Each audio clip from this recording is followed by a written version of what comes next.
The Diplomat, 29th of March 2024, projects an increase in attacks against Chinese nationals in the struggle for security in Pakistan.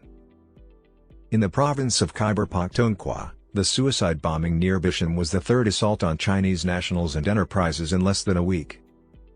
A suicide bomber loaded with explosives collided with a convoy of Chinese engineers near Besham in the Khyber Pakhtunkhwa province of Pakistan on March 26. The convoy was en route from Islamabad to the location of the Dasu hydropower facility on the Indus River, which has a capacity of 4,320 megawatts. 5 Chinese engineers and their chauffeur perished in the assault. Since March 20, this marked the third assault that specifically targeted Chinese nationals and enterprises in Pakistan. Before this, on March 20 and March 26, the Majeed Brigade, a suicide squad of the Baloch Liberation Army, attempted to breach the Gwadar Port Authority (GPA) complex and the PNS Siddique, the second largest naval airbase in Pakistan, located in Balochistan. Pakistani security forces thwarted both attempts, however, this resulted in casualties among the security personnel. A Chinese workforce resides in the GPA complex, whereas its drones are stationed at the PNS Siddique. There have been no claims of responsibility from any group regarding the suicide attack in Besham. In light of Pakistan's deteriorating security situation, the recent surge in assaults targeting Chinese nationals and projects may impede the advancement of the China-Pakistan Economic Corridor, CPEC, an infrastructure, energy, and industrial complex worth $60 billion that serves as the focal point of China's Belt and Road Initiative. China has halted construction on the Dasu and Tarbela 5th extension hydropower projects in the wake of the attack. One potential consequence of the Besham assault is that it may doubt the effectiveness of Pakistan's security protocols in safeguarding Chinese personnel and endeavors. Conversely, it will impede the coalition government headed by the nascent Pakistan Muslim League Nawaz, PMLN, in its efforts to negotiate with China regarding novel projects as part of the second phase of CPEC.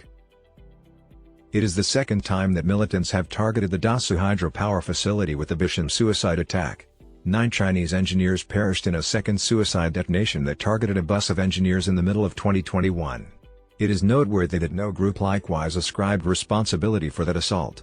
To safeguard the Dasu hydropower project, Pakistan assembled a task force in July 2023 consisting of members of the Gilgit-Baltistan Scouts, the Pakistan Army, the Punjab Rangers, and police agencies.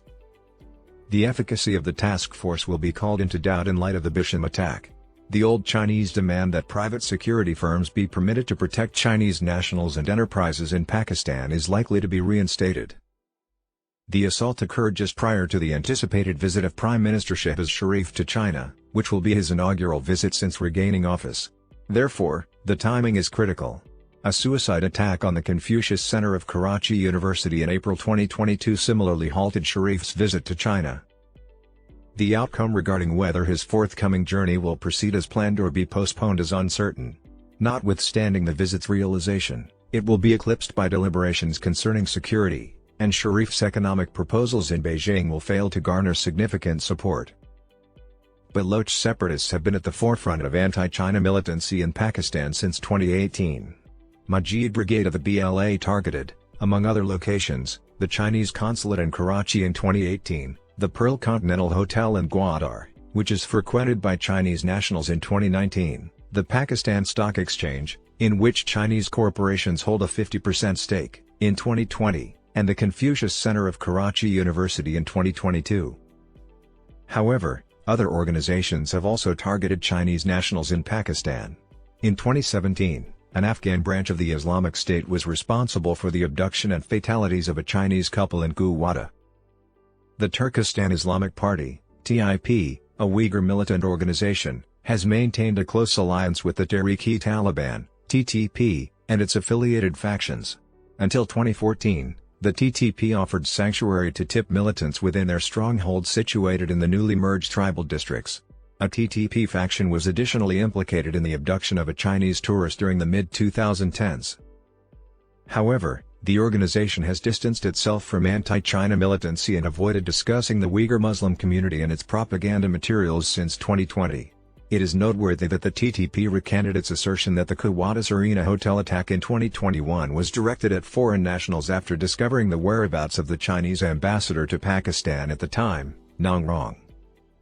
However, The attack on a Chinese engineer in mid-2021 was ascribed by Pakistani authorities to Muhammad Tariq Rafiq alias Button Karab, a local commander of the TTP SWAT faction and a freelance jihadist. Freelance militants frequently change allegiances to different groups, and their motivations are material rather than ideological. Despite the lack of a significant TTP presence in the vicinity of the Dasu hydropower project, remnants of the organization continue to operate as independent militants. Notable among these denials is the TTP's claim of innocence regarding the Besham suicide attack. The recent surge in assaults targeting Chinese nationals and interests in Pakistan must be interpreted within the context of the escalating militancy in the provinces of Khyber Pakhtunkhwa and Balochistan. Terrorism in Pakistan has increased by 73% since the Taliban annexed adjacent territory in Afghanistan. Consequently, safeguarding CPEC in isolation is impractical without improving general security. Pakistan should reassess its border policies and counter-terrorism and counterinsurgency frameworks in light of the safe havens established by fundamentalist and ethno-separatist organizations in Iran and Afghanistan. Pakistan can only subsequently reverse the trend of militancy within the nation.